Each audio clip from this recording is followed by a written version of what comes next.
Hello students, welcome back to my channel Shipra classes. Action research आज का जो topic पढ़ने वाले हैं वो है एक्शन रिसर्च।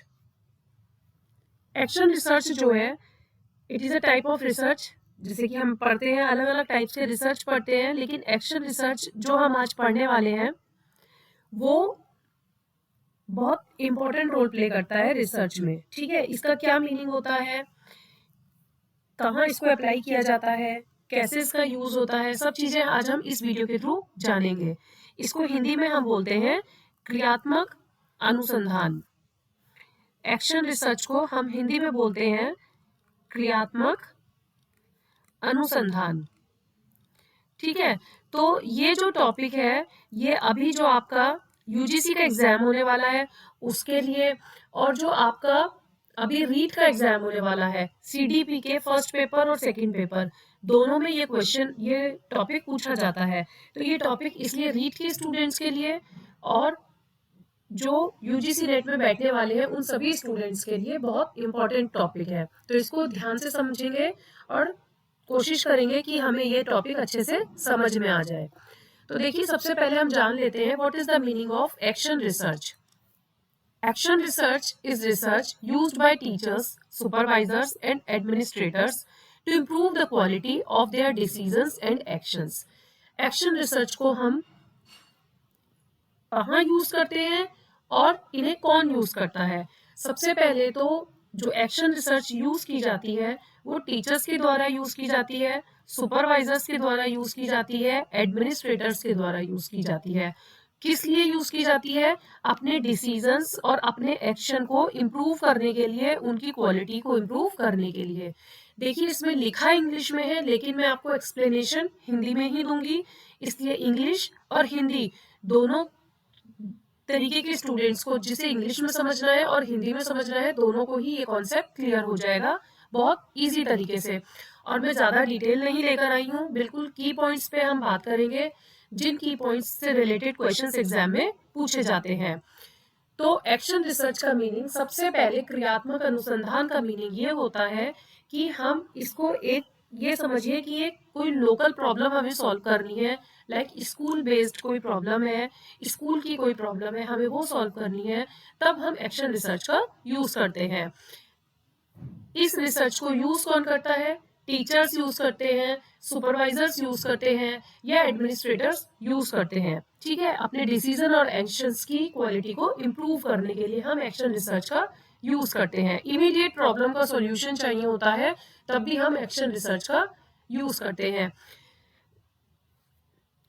स्टीफन एम कोरे, ये जो नेम है ये आप याद रखिएगा। स्टीफन एम कोरे ने फर्स्ट टाइम एक्शन रिसर्च को एजुकेशन में यूज किया था 1951 में। तो सबसे पहले जो एक्शन रिसर्च यूज की गई थी, ये वर्ड तो दिया था कोर्ट लेविन ने 1944 में, 1940s भी आप याद रख सकते हैं, या 1944 एग्जैक्ट ईयर भी आप याद रख सकते हैं। ये वर्ड दिया था एक्शन रिसर्च कोर्ट लेविन ने, बट उन्होंने कहाँ पे दिया था? उन्होंने जैसे फैक्ट्रीज की प्रॉब्लम को सॉल्व करने के लिए, ऑर्गेनाइजेशंस की प्रॉब्लम को सॉल्व करने के लिए ये एक्शन रिसर्च शुरू की थी, इस वर्ड का यूज किया था। बट एजुकेशन की फील्ड में सबसे पहले एक्शन रिसर्च का जो यूज किया था वो किसने किया था? स्टीफन एम कोरे ने। तो ये दो चीजें बिल्कुल अलग है अपने आप में। आपको कोर्ट लेविन का नाम भी याद रखना है और स्टीफन एम कोरे का नाम भी याद रखना है। कोर्ट लेविन ने ये एक्शन रिसर्च का नाम दिया था, बट वहां पर क्या हुआ था कि उन्होंने ये ऑर्गेनाइजेशंस और फैक्ट्रीज की प्रॉब्लम को सॉल्व करने के लिए यूज किया था। बट एजुकेशन की फील्ड में सबसे पहले एक्शन रिसर्च का यूज किया गया था स्टीफन एम कोरे के द्वारा 1951 में। तो यहाँ तक आपको अभी समझ में आया होगा कि what is the exact meaning of action research और किसने कब दिया था। ठीक है, आगे बढ़ते हैं हम। अब ये कुछ की पॉइंट्स हैं जिनको हम समझने की कोशिश करेंगे और इन की पॉइंट्स के थ्रू आप पूरी एक्शन रिसर्च को अच्छे से समझ पाएंगे। ठीक है, मीनिंग क्या है इसमें? Process of action research. Action research का एक प्रोसेस होता है। एग्जाम में आगे पीछे करके आपसे पूछ लेंगे, आपको ये 4 वर्ड याद रखने, पावर। ठीक है, PAOR। यूजीसी में तो बहुत ज्यादा पूछा गया है, what is the process of action research. अगर आपने पावर लर्न कर लिया है तो आपको समझ में आ जाएगा कि P for plan, A for act, O for observe and then reflect. देखिए सबसे पहले हम कोई जो प्रॉब्लम सॉल्व करते हैं, लोकल प्रॉब्लम सॉल्व कर रहे हैं या स्कूल की कोई प्रॉब्लम सॉल्व कर रहे हैं, हम प्लानिंग करेंगे, ठीक है, कि हमें कैसे रिसर्च करनी है। उसके बाद में जो हमने प्लानिंग करी है उस पर हम एक्ट करेंगे, ठीक है। एक्ट करने के बाद में हम उसे ऑब्जर्व करेंगे कि जो हमने प्लानिंग की थी क्या उसे हम सही तरीके से कर पाए, देन उसको हम रिफ्लेक्ट करेंगे फाइनली कि हमें क्या फाइनल सॉल्यूशन मिला, ठीक है। ये साइक्लिक इन नेचर होता है। साइक्लिक इन नेचर का मीन्स ये होता है कि अगर रिफ्लेक्ट होने के बाद में हमें जो रिजल्ट चाहिए वो हमें रिजल्ट नहीं मिलता, हम देन अगेन प्लान करते हैं। Cyclic in nature means like this कि अगर हमने यहाँ से प्लान स्टार्ट करा है, एक्ट किया है, ऑब्जर्व किया है और फिर रिफ्लेक्ट किया है, और रिफ्लेक्ट करके हमें जो डिसीजन चाहिए था, जो रिसर्च हम कर रहे थे वो हमें सही नहीं मिलता, देन हम फिर से उसे अगेन प्लानिंग करते हैं। तो इसलिए इसे हम बोलते हैं साइक्लिक इन नेचर, ठीक है। तो ये सबसे पहले आपको लर्न होना चाहिए कि एक्शन रिसर्च जो होता है, क्रियात्मक अनुसंधान कैसी होती है, साइक्लिक इन नेचर होती है। इसका जो प्रोसेस होता है वो आप लर्न कर सकते हैं PAOR के थ्रू। किसने दी है, मैंने आपको अभी बताया था, कर्ट लेविन ने दी है 1944 में। स्टीफन एम कोरे ने 1951 में इसको फर्स्ट टाइम एजुकेशन की फील्ड में यूज किया था। It's goal is immediate problem, मैंने आपको पहले भी बताया, रेदर देन थ्योरी क्रिएशन। ये थ्योरी नहीं क्रिएट करते, ये प्रॉब्लम का इमीडिएट सॉल्यूशन ढूंढना चाहते हैं, इमीडिएट प्रॉब्लम को सॉल्व करना चाहते हैं। इनका गोल ये होता है कि जो इमीडिएट प्रॉब्लम है हम उसको कैसे सॉल्व करें, ठीक है। तो अगर किसी क्वेश्चन में ये वर्ड आ जाए, की पॉइंट्स है improvement, enhancement and practitioner. Practitioner means जो प्रैक्टिस करता है, ठीक है, रिसर्चर है जो, तो एनहेंसमेंट मीन्स कुछ बढ़ाना, कुछ एनहेंस करना, इम्प्रूवमेंट भी क्या होता है, किसी में कुछ इम्प्रूवमेंट करना, कुछ अच्छा करना, इम्प्रूव करना किसी चीज को। तो जहां पर इम्प्रूवमेंट वर्ड आपको दिख जाए, एनहेंसमेंट दिख जाए या प्रैक्टिशनर दिख जाए जिस क्वेश्चन में, और पूछा जाए कि यहाँ पर आप कौन सी रिसर्च को अप्लाई करेंगे, तो आपको बिना सोचे समझे बिल्कुल ध्यान से ये देखना है कि जब हम यहाँ पे ये वर्ड्स यूज कर रहे हैं तो इट मीन्स वहां पर हमें एक्शन रिसर्च का यूज करना है। Done to ameliorate, ameliorate word एक ऐसा वर्ड है जो अक्सर एग्जाम में जो क्वेश्चन पूछे जाते हैं वहां पर ये वर्ड देखने को मिलता है, और इसका मीनिंग ये होता है, means to improve present situation. आपको प्रेजेंट सिचुएशन को इम्प्रूव करना है। जैसे सपोज कि हम पर्टिकुलर किसी एरिया में गए और हमने वहां पर ये देखा कि जो वहां के स्कूल्स हैं वहां पर गर्ल्स का रेशियो बॉयज के रेशियो में कम है, मींस वहां गर्ल्स जो है लड़कियां कम पढ़ने जाती हैं। क्यों पढ़ने कम जाती हैं, तो आप उस पर रिसर्च करेंगे। या फिर कोई ऐसा स्टूडेंट है कि जो बहुत अच्छा स्कोर कर रहा था, बहुत अच्छा था स्टडीज में, लेकिन अभी कुछ टाइम से उसका दिमाग या उसका माइंड जो है पढ़ाई में नहीं लग रहा है, तो आप इमीडिएट उस प्रॉब्लम को सॉल्यूशन को ढूंढना चाहेंगे। आप चाहेंगे कि आपको उसका सॉल्यूशन मिले और आप उसकी प्रेजेंट सिचुएशन को इम्प्रूव कर पाए। इसलिए स्कूल लेवल पे हम इसको यूज करते हैं एक्शन रिसर्च को। तो एमिलियोरेट का मीनिंग होता है इम्प्रूव प्रेजेंट सिचुएशन। तो ये वर्ड अगर आपको कहीं देखने को मिले तो आपको वहां पर क्या अप्लाई करना है, एक्शन रिसर्च। ये कुछ की पॉइंट्स मैं आपको बता रही हूँ जिन वर्ड्स को देखकर आप तुरंत आंसर कर सकते हैं कि हमें इस सिचुएशन में एक्शन रिसर्च का यूज करना है। अब देखिए आप कहाँ कहाँ अप्लाई कर सकते हैं एक्शन रिसर्च को, एजुकेशन की फील्ड में, हेल्थ केयर में एंड कम्युनिटी डेवलपमेंट में।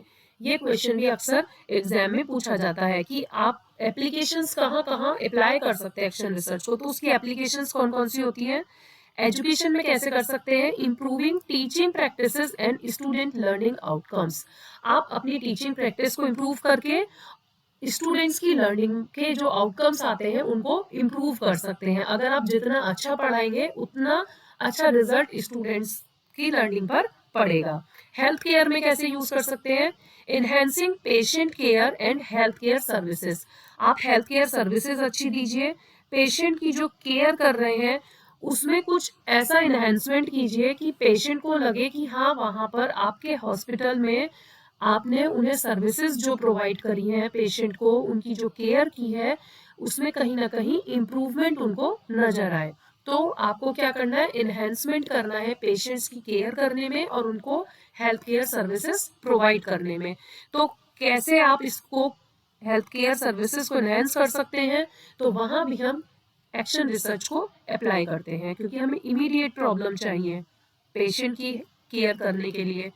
Community development, addressing social issues and improving community wellbeing.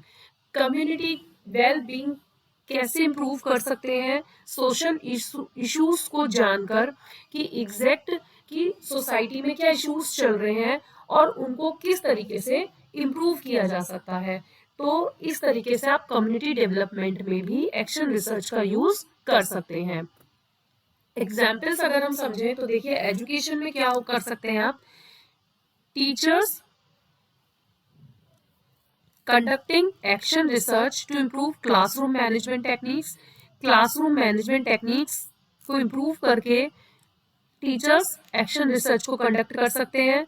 Enhance student engagement, student की इंगेजमेंट को बढ़ा सकते हैं और develop more effective teaching strategies.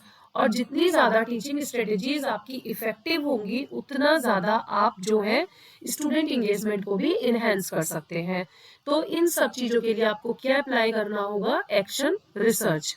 Health care में क्या करना होगा, health care professionals using action research to improve patients care practices. जैसा मैंने पीछे आपको बताया कि पेशेंट केयर प्रैक्टिसेस को इम्प्रूव कर सकते हैं, स्ट्रीमलाइन प्रोसेसेस में इम्प्रूवमेंट कर सकते हैं और address specific health challenges in their communities. और आप पर्टिकुलर कोई आपकी कम्युनिटी में जो हेल्थ चैलेंजेस चल रहे हैं उनका पता लगाकर उसको कैसे आप वहां से उस हेल्थ चैलेंजेस को कम कर सकते हैं, इस चीज में भी फोकस करके, इस चीज पे रिसर्च करके आप हेल्थ केयर में भी इम्प्रूवमेंट कर सकते हैं। Next is community development, community leaders and organisations conducting action research to tackle social issues, improve local services और promote community wellbeing. Community development में क्या होगा, जो कम्युनिटी के लीडर्स होते हैं, जो ऑर्गेनाइजेशंस होते हैं, आप एक्शन रिसर्च को कंडक्ट करके सोशल इश्यूज को सॉल्व कर सकते हैं, लोकल सर्विसेज को इम्प्रूव करके आप कम्युनिटी को एक अच्छे तरीके से रहने के लिए प्रमोट कर सकते हैं। तो आपको चाहिए कि आप सोशल इश्यूज जो भी चल रहे हैं सोसाइटी में उसको किस तरह से इम्प्रूव कर सके, मीन्स किस तरीके से सोशल इश्यूज को हटाकर आप किस तरीके से एक सही सोसाइटी को डेवलप कर सकें। तो इन सब चीजों में आप यूज कर सकते हैं एक्शन रिसर्च का। अब ये प्रीवियस ईयर क्वेश्चंस है कुछ जो एग्जाम में, रीट के एग्जाम में भी पूछे गए हैं और यूजीसी में भी पूछे गए हैं। तो इसलिए आपको कितना समझ में आया, इन क्वेश्चंस के थ्रू आपको कॉन्सेप्ट्स क्लियर होंगे। जैसे action research means, action research का क्या मीनिंग होता है, क्या ये लॉन्गिट्यूडनल रिसर्च है, क्या ये अप्लाइड रिसर्च है, a research initiated to solve an immediate problem, a research with socio economic objective. मैंने आपको क्या बताया अभी थ्योरेटिकल जब पढ़ाया तो, कि इमीडिएट प्रॉब्लम का सॉल्यूशन जब हमें चाहिए होता है तो उसे हम एक्शन रिसर्च बोलते हैं। तो मैंने इसीलिए आपको कुछ की पॉइंट्स बताए थे ताकि आप तुरंत उस वर्ड को देखकर समझ जाएं कि आपका ऑप्शन सी करेक्ट है। Research initiated to solve an immediate problem, किसी प्रॉब्लम का इमीडिएट सॉल्यूशन जब हम निकालते हैं तब हम वहां एक्शन रिसर्च अप्लाई करते हैं। Next question, which of the following is not related to action research. आपको यहाँ ध्यान देना है, यहाँ क्या लिखा है, नॉट। तो नॉट मीन्स कि इसमें से आपको बताना है कि कौन सा एक्शन रिसर्च से यूज, एक्शन रिसर्च में हम यूज नहीं करते। Offers formation feedback such that aims and methodology are open to variations. Action research में आपको एक वर्ड और याद रखना है, फ्लेक्सिबिलिटी, कि ये फ्लेक्सिबल होता है, ठीक है ना। तो ओपन टू वेरिएशन, वहां वेरिएशंस होते हैं, यस, तो ये तो करेक्ट है। Focus on problem that are immediate concern, yes, immediate concern हमें चाहिए होता है किसी भी प्रॉब्लम का। It enables us to solve practical problem, yes, हम प्रैक्टिकल प्रॉब्लम, कोई भी जो प्रॉब्लम है प्रैक्टिकली उसको सॉल्व करने की कोशिश करते हैं। Action research helps in theory building, मैंने आपको देखिए प्रीवियस वीडियो में यहाँ पर ये बताया था, थ्योरी क्रिएशन, कि हम जो है थ्योरी क्रिएशन में इमीडिएट प्रॉब्लम सॉल्व करते हैं, हमारा गोल होता है immediate problem rather than theory creation, means हम इसमें थ्योरी क्रिएशन नहीं करते हैं। तो इसलिए आपका जो आंसर हो जाएगा वो हो जाएगा option A, action research helps in theory building. Action research theory building में हेल्प नहीं करता है और आपको नोट ही बताना था, तो ए आपका करेक्ट ऑप्शन हो जाएगा। नेक्स्ट क्वेश्चन, इस तरीके से आप जो है किसी भी थ्योरी को क्वेश्चन से कनेक्ट करके जब आप कोई भी टॉपिक पढ़े तो उससे रिलेटेड क्वेश्चंस जरूर सॉल्व कीजिए, ताकि आपको समझ में आए कि आपने जो थ्योरी पढ़ी है उसके आप कितने क्वेश्चन सॉल्व कर पा रहे हैं, क्या आपने वो पढ़ा है जो क्वेश्चंस में पूछा जाता है। तो इसलिए आपको वो कॉन्सेप्ट बहुत अच्छे से क्लियर होगा।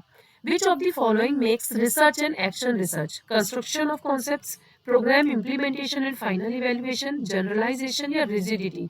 रिजिडिटी नहीं होती रिसर्च डिजाइन में, फ्लेक्सिबल होता है, जनरलाइज नहीं होता है, कंस्ट्रक्शन ऑफ कॉन्सेप्ट्स नहीं बनाते हैं, हम प्रोग्राम को इम्प्लीमेंट करते हैं और फाइनल इवेल्युएशन तक पहुंचते हैं। तो इसलिए इसका ऑप्शन हो जाएगा B. Next question, action research is different from research. Action research जो है वो और रिसर्च से डिफरेंट क्यों है? क्योंकि it is done by teachers, education managers and administrators. Yes. Research who have no connection with the school. No, ये तो गलत है। स्कूल से तो सबसे ज्यादा एक्शन रिसर्च का कनेक्शन होता है, तो ये रॉन्ग हो गया। It is based on standardize. No, ये स्टैंडर्डाइज नहीं होती है, हर जगह सेम अप्लाई नहीं होती है, डिपेंड करता है कि आपकी क्या प्रॉब्लम है, उसी तरीके से ये चेंज हो जाती है। क्या ये रैंडम सैम्पलिंग पे बेस्ड है? No, it's not a based on random sampling. तो it means action research different है फ्रॉम रिसर्च से, क्योंकि ये टीचर्स के द्वारा, एजुकेशन मैनेजर्स के द्वारा और एडमिनिस्ट्रेटर्स के द्वारा की जाती है। तो ऑप्शन ए आपका करेक्ट ऑप्शन हो जाएगा। तो देखिए जो हमने सीखा, ये मैंने आपको 4 क्वेश्चंस कराए एक्शन रिसर्च पे बेस्ड, जिसे हम बोलते हैं क्रियात्मक अनुसंधान। आई होप आपको बहुत अच्छे से क्लियर हुआ होगा। मैंने बहुत कम समय में आपको पूरा टॉपिक समझाने की कोशिश की है। अगर आपको ये टॉपिक पसंद आया है देन कमेंट करके मुझे बताइए कि आपको इसमें अगर कुछ नहीं समझ में आया है तो भी कमेंट कीजिए, और आपको इसमें क्या पार्ट बहुत अच्छा लगा, और आगे आप इस तरीके की वीडियो चाहते हैं मैं आपके लिए इस तरीके की वीडियो लाती रहूंगी। रीट के स्टूडेंट्स और यूजीसी नेट के स्टूडेंट्स इस वीडियो को जरूर देखिएगा, दोनों के लिए ये वीडियो बहुत ज्यादा इंपॉर्टेंट है, क्योंकि इससे एक क्वेश्चन तो जरूर देखने को मिलता है। तो इसलिए 2 नंबर आपके इस वीडियो के थ्रू पक्के हैं, अगर आपने इतना भी कॉन्सेप्ट्स पढ़ लिए हैं। इसके कुछ नहीं समझ में आया हो तो आप कमेंट करके मुझसे पूछ सकते हैं। वीडियो पसंद आई हो तो लाइक, शेयर एंड सब्सक्राइब करना मत भूलिएगा। Thank you for watching.